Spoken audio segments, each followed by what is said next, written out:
حضرت عبداللہ بن عمر رضی اللہ تعالی عنہ فرماتے ہیں کہ رسول اللہ صلی اللہ علیہ وسلم نے ارشاد فرمایا، قیامت کے دن روزہ اور قرآن دونوں اللہ کی بارگاہ میں بندے کے لیے شفاعت کریں گے۔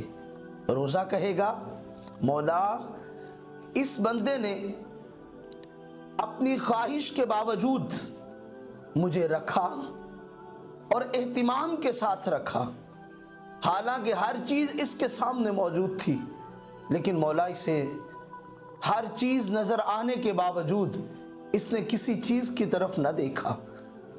مولا میں اس کے حق میں تیری بارگاہ میں شفاعت کرتا ہوں۔ قرآن اللہ کی بارگاہ میں عرض کرے گا، مولا یہ بندہ رات کے وقت قیام میں کھڑا ہو کے مجھے پڑھتا تھا یا سنتا تھا، مولا اس نے اپنی راتوں کی نیند میری خاطر ترک کر دی، مولا میں اس کے حق میں شفاعت کرتا ہوں۔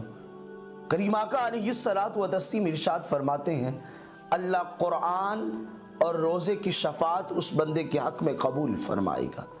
گویا رمضان المبارک کی پر نور گھڑیاں ایسی گھڑیاں ہیں جس میں راتوں کا قیام اور دن کا روزہ بندے کے لیے بخشش کا سامان ہے، اور ایک ایک گھڑی بخشش کا سامان ہے۔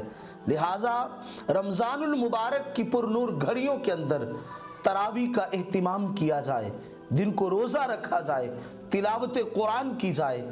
یوں سمجھ لیں نیکیوں کا موسم بہار آ چکا ہے، جتنا ہو سکے رب کی رحمتوں کو لوٹیں، رب کی رحمتوں کو سمیٹیں، یہی میری اور آپ کی بخشش کا سامان ہوگا۔